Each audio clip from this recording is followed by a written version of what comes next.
Capítulo 52 Campos Elíseos.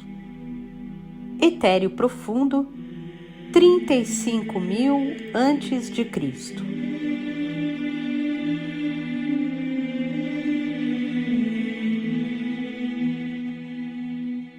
Rafael não era um líder nos moldes tradicionais. Diferentemente de Miguel, ele acreditava que governar não significava espalhar-se em um trono, muito menos comandar legiões ou exércitos. Desde que Yahvé adormecera, o quinto arcanjo estava comprometido com a salvação da humanidade e não visitava os irmãos fazia alguns séculos. Como general, Ablon também tinha seus afazeres e só encontrara o gigante uma vez na Gênese, isto é, no centro do universo.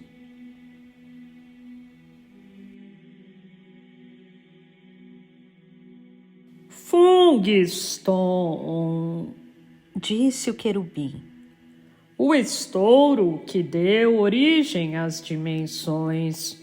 Era você, não era?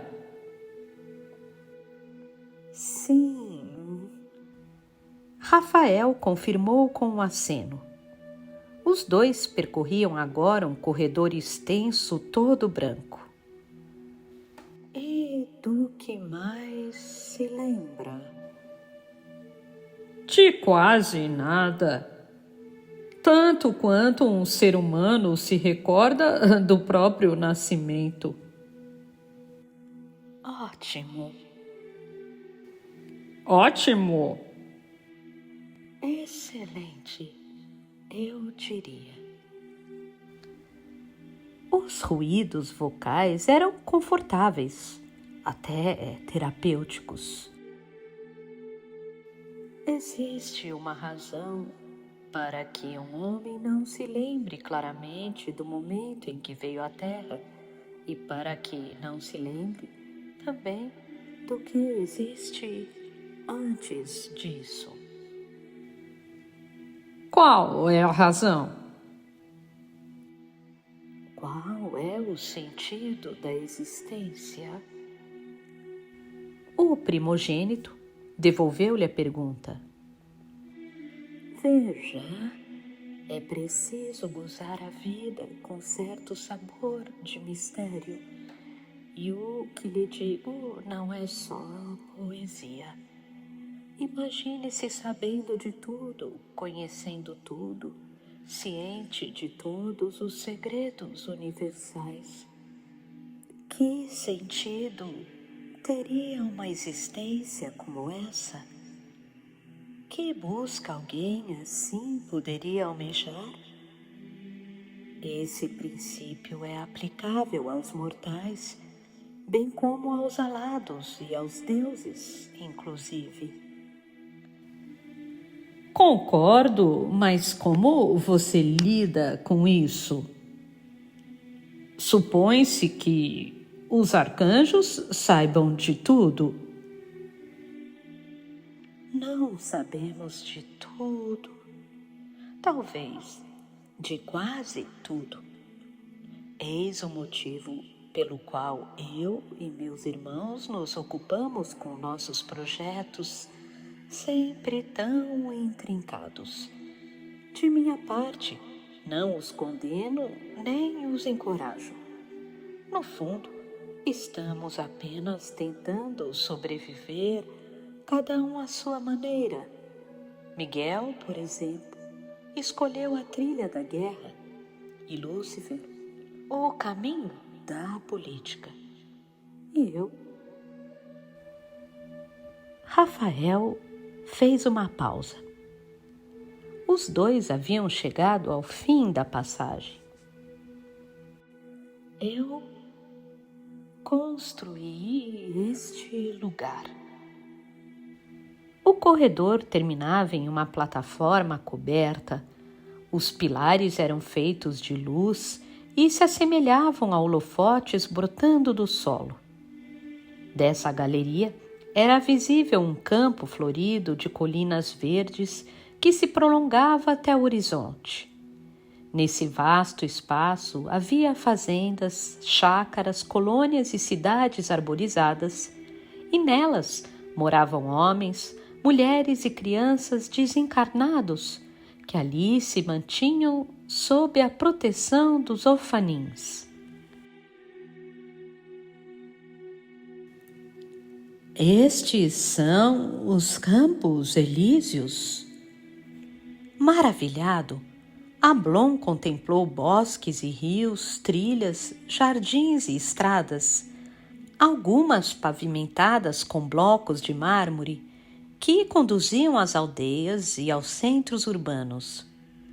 À sua traseira, ele reparou, erguia-se uma torre em formato de candelabro com 7 braços, a base redonda e o cimo que tocava as nuvens.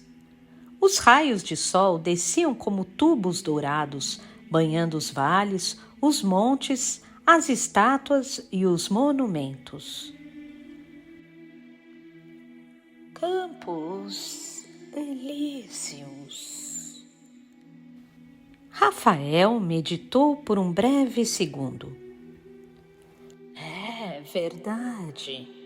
Os atlânticos e os hiperbóreos assim o chamam às vezes. Gosto do nome até porque nunca o batizei. Mas esta... Apontou para trás. É a Torre da Eternidade. Que lugar é este, afinal? Ablon ainda não compreendia. Onde estamos? Estamos sobre o mar de gelo. Como os tulianos concluíram, os Campos Elíseos não existem como uma realidade palpável, então é inútil tentar procurá-los no Ártico. Estamos agora muito além do tecido.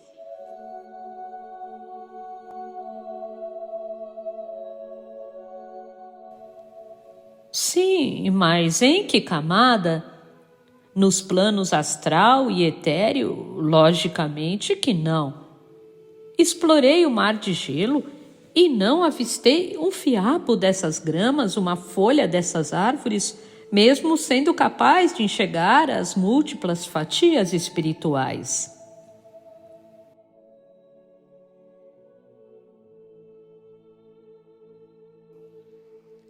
Estamos no etéreo profundo. O etéreo profundo corresponde a certas regiões do plano etéreo que estão, por assim dizer, ocultas e devidamente lacradas. O ingresso só pode ser feito por meio de trilhas específicas ou mediante certos critérios.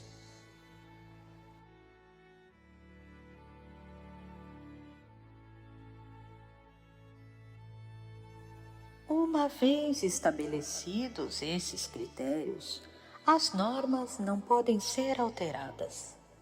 Só os justos alcançam os Campos Elíseos e o nome de seu portão é Esperança. Eu observei da minha torre, mas não poderia trazê-lo para dentro sem que sua persistência fosse testada.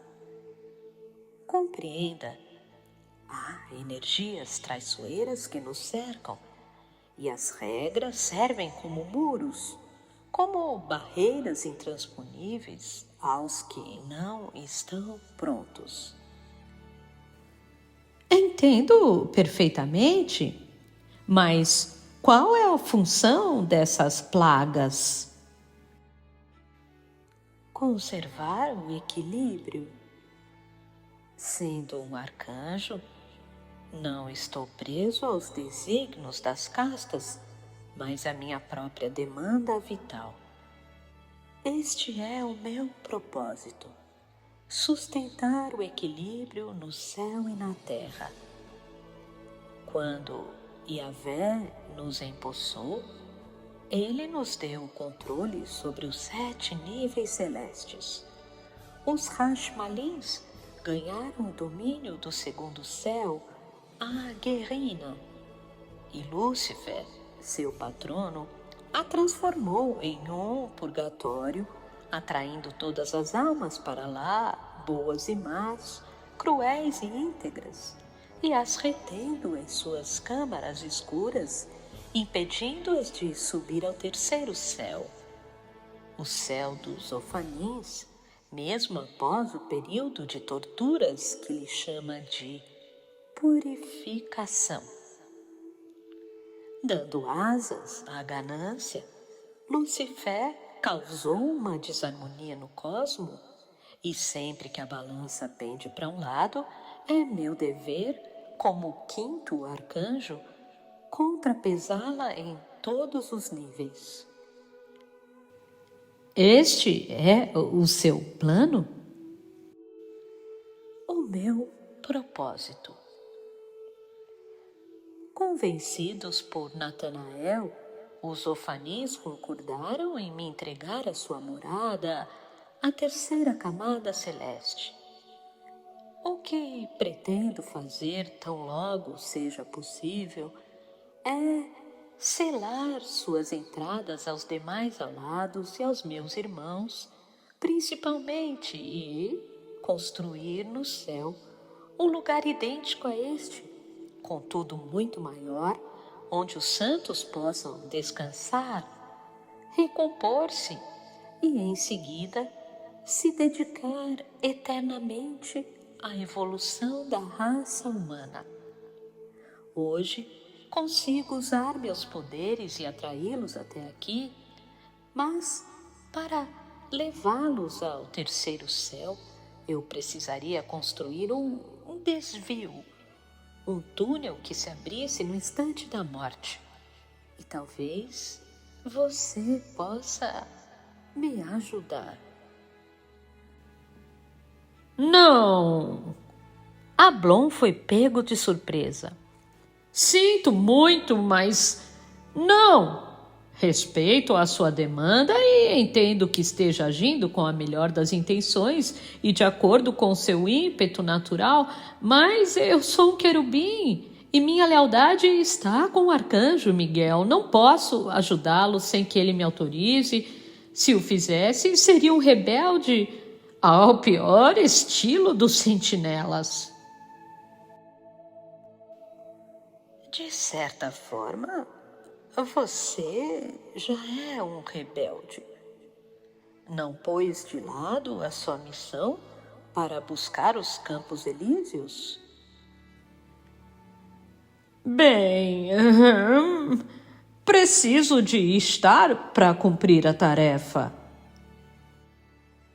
Essa é uma opinião, não um fato. É uma opinião incontestável. Nenhuma opinião é incontestável, nem os fatos são. O fato de o sol nascer todos os dias nos leva a crer que ele nascerá amanhã, mas e se tudo o que observamos até hoje for apenas uma das inúmeras possibilidades que o universo nos reserva? Uma fatia de probabilidades dentre várias? Exato. Pode ser. O argumento é útil aos Ofanins, admito. Não a soldados como eu. Não obstante, você fez uso dele. Afinal, as ordens do arcanjo Miguel eram rígidas. A cura de Deus deu meia volta e regressou ao corredor, convidando o general a segui-lo. Falemos agora sobre estar, que lhe é tão preciosa. Quer revivê-la? Sim. Então terá de fazer uma escolha. Não temos saída. Você não tem saída a não ser praticar um ato de rebeldia. É esse o preço que me pede? Ele estava desapontado. Sempre escutei que você era o mais bondoso dos arcanjos e o mais reto. No entanto, o que está fazendo é extorquir-me. Quer me induzir a desobedecer aos meus chefes? General, você não o entendeu. Juntos, eles reentraram na câmara onde o corpo de Stá descansava. Sou o arcanjo da cura e minha espada é o único instrumento capaz de restaurar a vida de uma entidade celeste. Eu ressuscitaria sua amiga de bom grado, mas, como já disse, mesmo eu estou limitado pelas leis naturais. Uma vez usei esta lâmina para trazer um anjo de volta e as consequências foram nefastas porque, em todos os casos, a morte faz parte do fluxo da vida e, ao desafiá-la, nós interferimos no equilíbrio das coisas. Dessa forma, o que estou tentando explicar é que eu só posso ressuscitá-la se outra vida for oferecida em troca. O dilema se resolve, então. Ablon sentiu-se aliviado, apesar do destino que o aguardava. Ofereço-lhe a minha vida. Não sou o assassino, tampouco o carrasco. Eu nunca o mataria, jamais executaria ninguém. É a minha vida que pretendo ceifar, mas preciso que você me ajude a tirá-la. O quê? Por que você daria sua vida por estar e... Ele não compreendia. Por que quer morrer? Eu lhe contei há pouco que almejo construir um desvio para as almas humanas. Mas para abrir esse túnel da morte, eu evidentemente preciso morrer.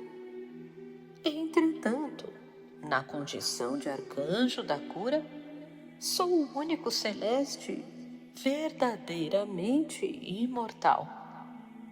Mesmo as possantes espadas místicas dos meus irmãos são inúteis. Nem a chama da morte ou a flagelo de fogo seriam efetivas. Se você descobrir um jeito de me matar, então eu poderei utilizar a minha espada, a Redentora, para ressuscitar sua parceira sem causar uma dissonância. Sei que é um enigma complexo e não espero que o decifre de pronto.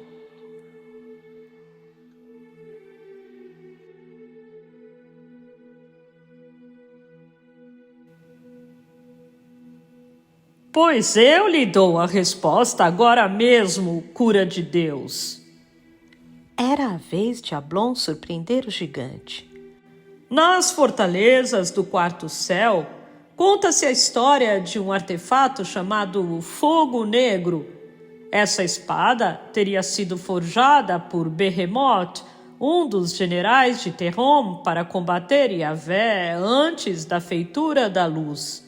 Seu gume, especula-se, foi fabricado com o intuito de exterminar os arcanjos durante as batalhas primevas. Não há ninguém mais indicado que você para corroborar essa lenda, mas se ela for genuína, se essa fogo negro de fato existir, então certamente poderá matá-lo, pois foi concebida com esse exato propósito. Fogo negro. Claro, a arma não só existia, como Rafael já a vira de perto. Uma solução tão simples, tão lógica, que ele, todavia, nunca teria alcançado, pois se fechara à guerra e aos assuntos relacionados à batalha. Eis mais um indício, ele pensou, uma prova de que ninguém, por mais poderoso que seja, é uma ilha, um organismo autônomo. Somos todos partes de uma trama, de uma rede cósmica invisível e energética que compõe o universo e devemos nos conectar a seus fios. Só você, general, para me iluminar desse jeito. E murmurou baixinho. Fogo negro. Cumprirá agora a sua promessa? Farei o possível. E sem mais delongas, ele sacou a redentora. A lâmina, que parecia um facho, encravou-se no peito de Star sem tirar-lhe sangue, sem perfurar-lhe a carne. A seu toque, diversos pontos do corpo da fúria reluziram. O coração cintilou, a vontade do céu ressurgiu, a couraça se recompôs, mas, ao final do processo, ela não se levantou. Só isso? Ablon não estava satisfeito e protestou a favor da parceira. Jurou que iria trazê-la de volta. Eu disse que tentaria. O corpo e o espírito de sua companheira foram reformados. Sua consciência está agora no limiar entre a vida e a morte e só depende dela escolher se regressará ao contínuo. Nisso eu não posso interferir. Por quê? Porque às vezes não é o bastante viver. É preciso ter algo pelo que viver.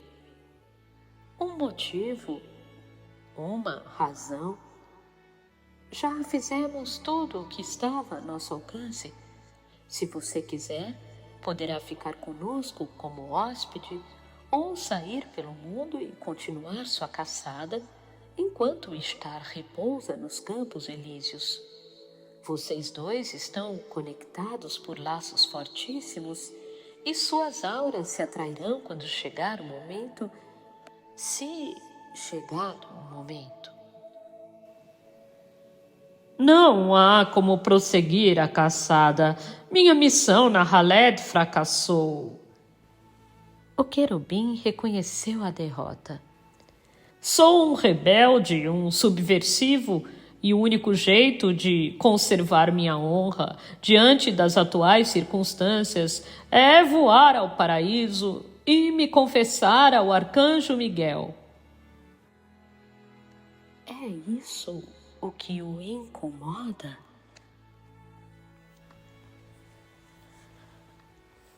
Rafael percebeu que para certos assuntos Ablon era ainda um bocado inocente.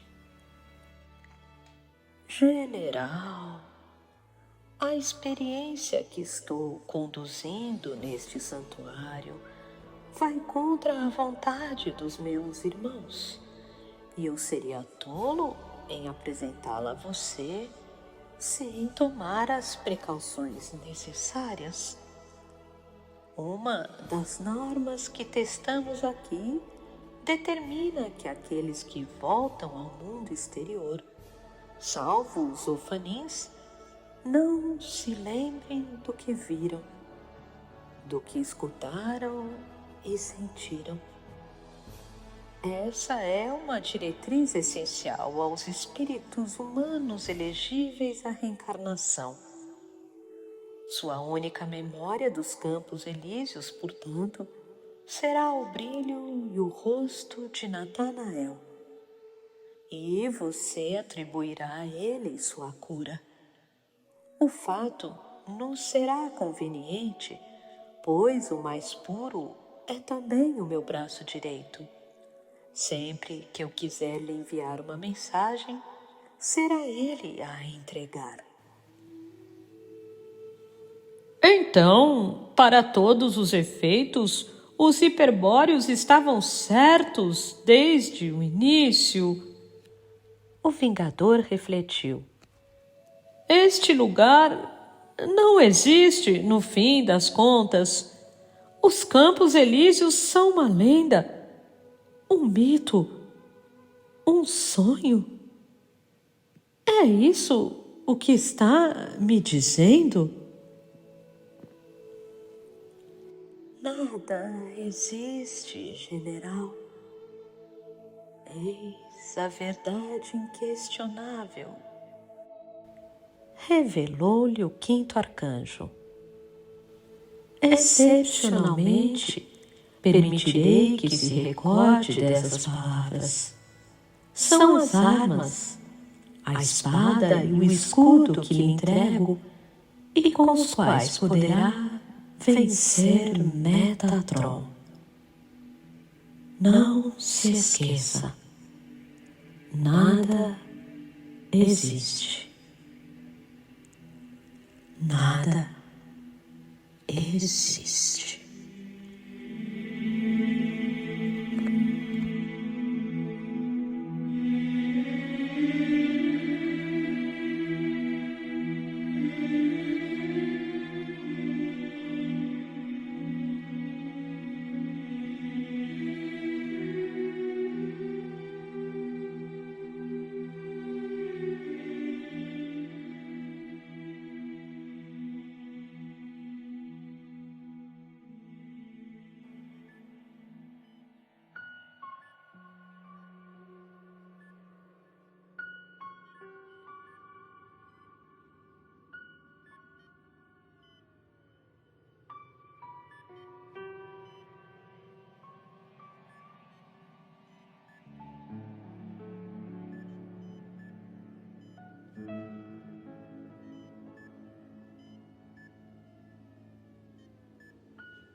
Capítulo 53. Red Hook.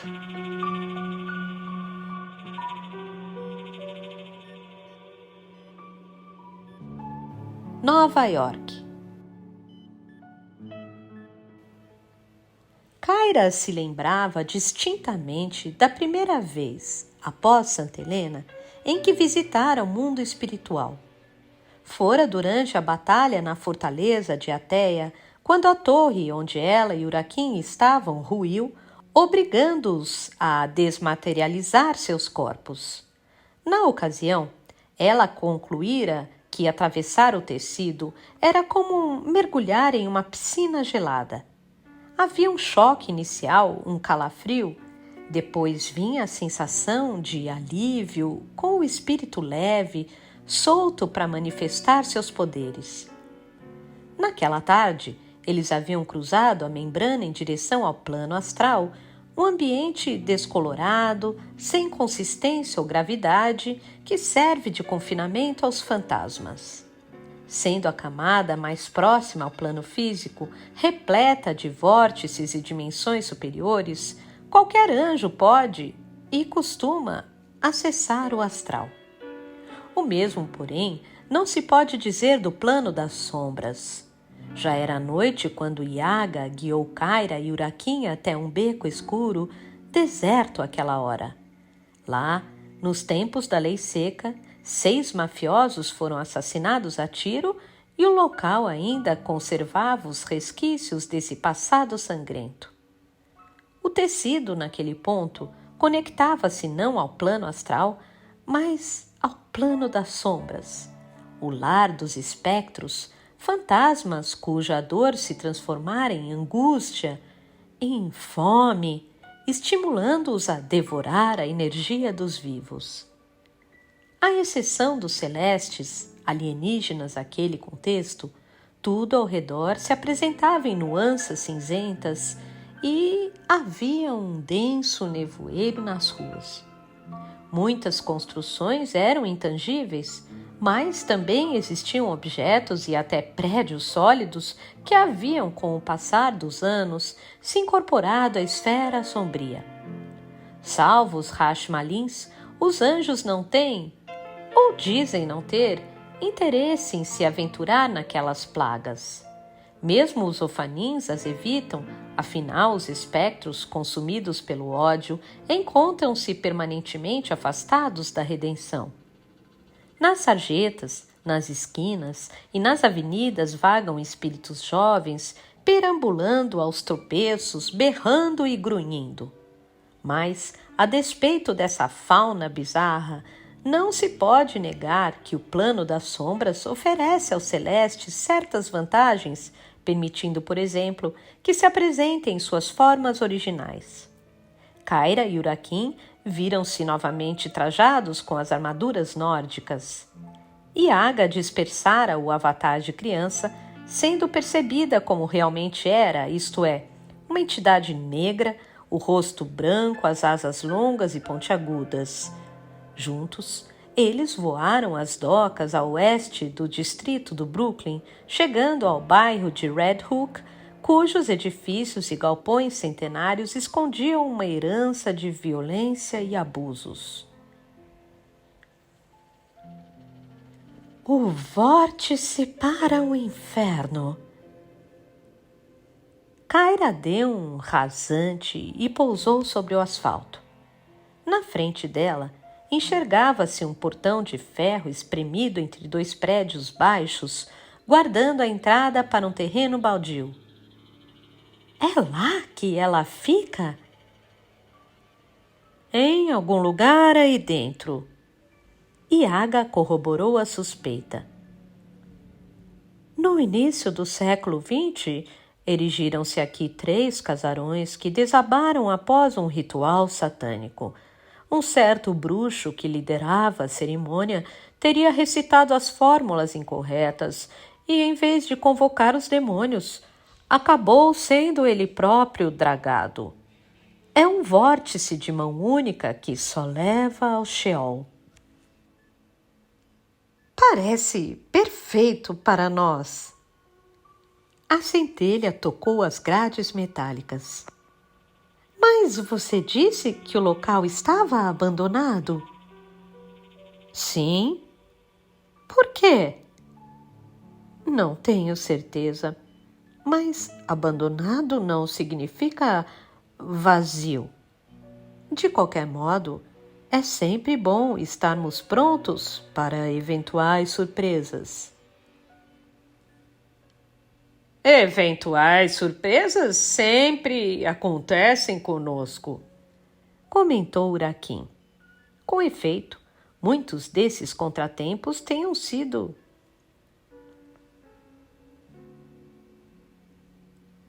Muitos desses contratempos tinham sido, em ocasiões anteriores, planejados por Iaga, Andril e pelos demônios Sirite, então seus oponentes.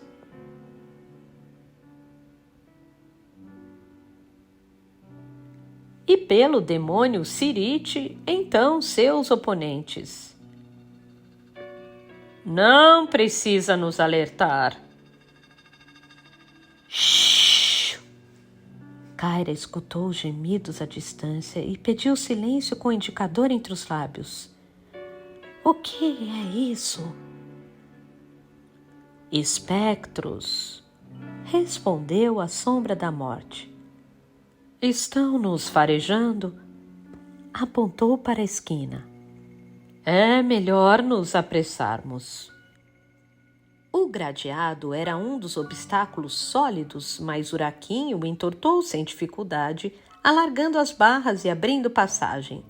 Os três avançaram ao terreno baldio, delimitado por um muro de tijolos, e ao fundo, pelas altas paredes de um armazém.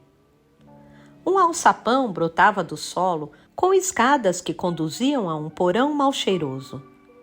Nas ruas, os espíritos se acotovelavam, famintos, atraídos pela a energia vital que dos celestiais emanava.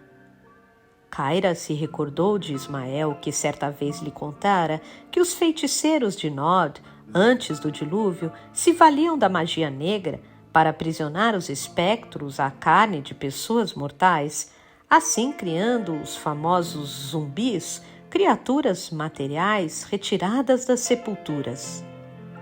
Logo na descida, eram visíveis sinais de necromancia.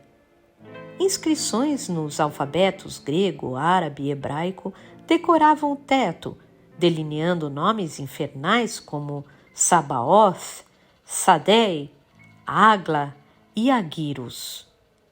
Pinturas e afrescos tentavam reproduzir uma orgia em que os participantes eram híbridos, mistura de gente, bicho e algo mais. O odor era desagradável, de produtos químicos e carne podre. Ainda que não existisse carne no plano das sombras, os espectros podiam apodrecer caso não se alimentassem com certa frequência. Enfim, o coro ganhou a antessala. Como eles agora podiam notar, o subsolo ocultava uma rede de catacumbas interligadas por 8 galerias em arco. É por aqui. Iaga caminhou ao corredor principal. Não se preocupem. Minha casta vive nas sombras e nós sabemos lidar com os espectros. Posso detê-los por algum tempo, caso se aproximem para nos atacar. Pode? Indagou Caira. Por quanto tempo? O suficiente. Pois é, sei muito bem, resmungou Uraquim. Foi assim que você invocou aquele guardião, não foi? Ele se referia ao monstro que o ferira nas grutas de Santa Helena, na época em que Levi ainda era vivo. Na saída da caverna de gelo. Guardião? A Rashmalin mostrou-se surpresa. Que guardião? Não sei do que está falando. Não invoquei nenhum guardião. O assunto morreu e o trio prosseguiu através do complexo. 100 passos adiante, o corredor terminava em um salão com as paredes sujas untadas de sangue. O cômodo era muito amplo e estava entulhado de pequenos cadáveres.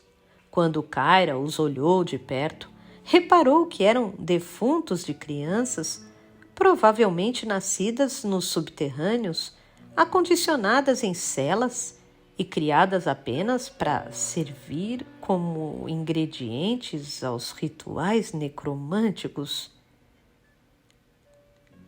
Entende agora por que nós existimos, Centelha?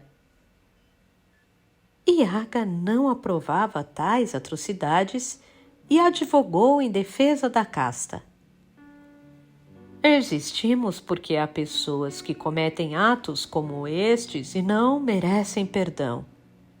Na Guerrina, nós cuidamos deles. Ninguém está além da redenção. Caira desviou-se da conversa. De qualquer maneira, não é meu trabalho julgar. Perfeitamente. Esse é o meu trabalho. Onde está o vórtice? Uraquim as interrompeu. Não queria ficar nem mais um minuto naquele buraco. Não temos tempo a perder. Deve ser ali.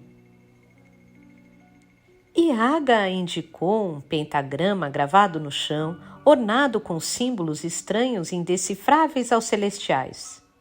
Embora a maioria das ordens iniciáticas use como base os caracteres de Enoque, as fórmulas mágicas só podem ser lidas por aqueles capazes de lançar encantamentos, isto é, os seres humanos. Os anjos, desprovidos de alma, não estão aptos a manipular a magia, e alguns até dizem que essa era, ou seria, a função primária da mágica, ou pelo menos da magia suja de Nod. Criar um sistema de comunicação inacessível aos alados.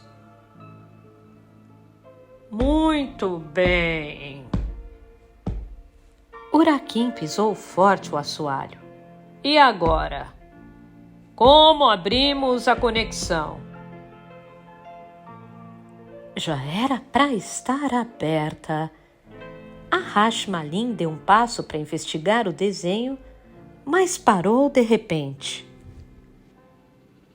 Da pilha de crânios infantis, ouviu-se alguma coisa ou coisas a borbulhar, e desse ninho flutuaram 6 imensas esferas de carne, as quais Uraquim, felizmente ou infelizmente, já conhecia. Faziam lembrar cânceres vivos, cada qual com 4 tentáculos rematados por gigantescas bocarras. Os devoradores, como os ufanins os batizaram, eram espectros antigos, tão ou mais fortes que certos demônios.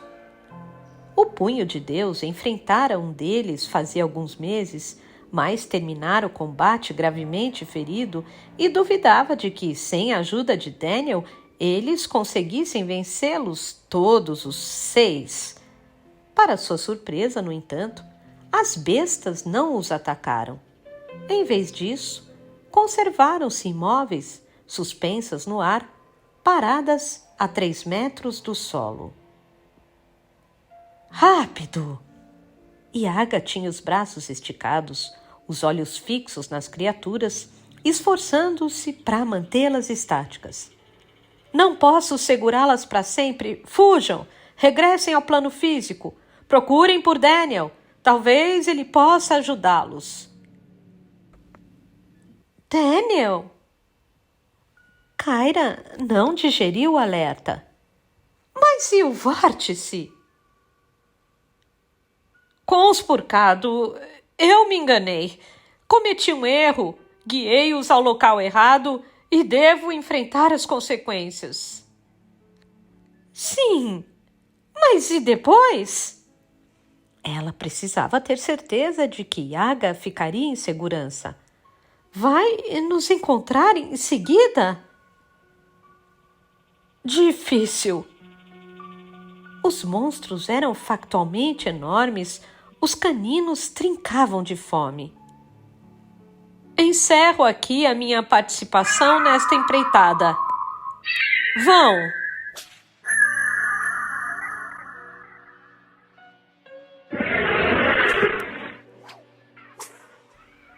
Grunhidos, urros, ódio palpável, raiva sólida, ira. 3 segundos depois, um dos devoradores se libertou do controle psíquico, soltou um longo rosnado e mergulhou sobre Iaga, a tez viscosa, a língua agitada, pingando saliva. Concentrada nos outros 5, a Celeste não teve como se defender. Um dos pseudópodes se estendeu para mordê-la, mas antes que a boca alcançasse, um risco em brasa o cortou à metade. Centelha! Iaga não compreendia. O que ainda está fazendo aqui?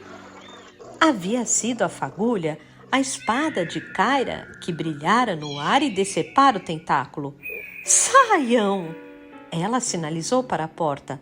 Corram! O que estão esperando? Quem dá ordem sou eu! A ruiva sacudiu a lâmina como quem balança uma tocha.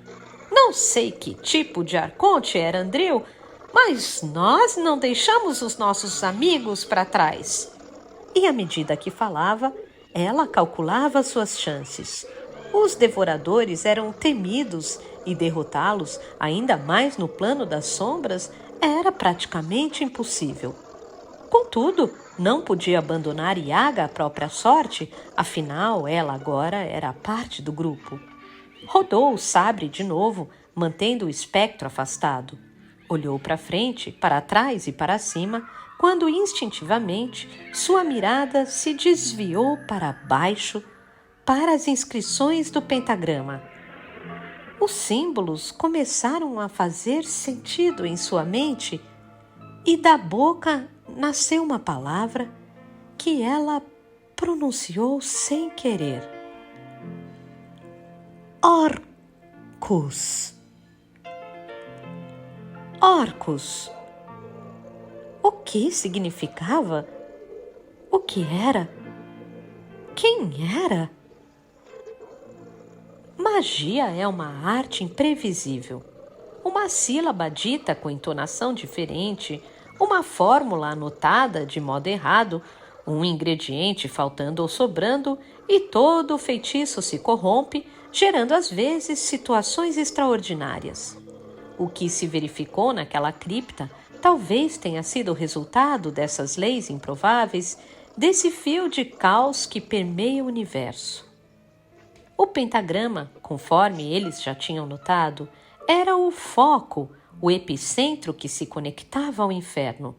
Uma vez proferido o comando, o vórtice que em condições normais os teria transportado reagiu de maneira obtusa, fazendo a sala estremecer, o piso ruir e o teto rachar.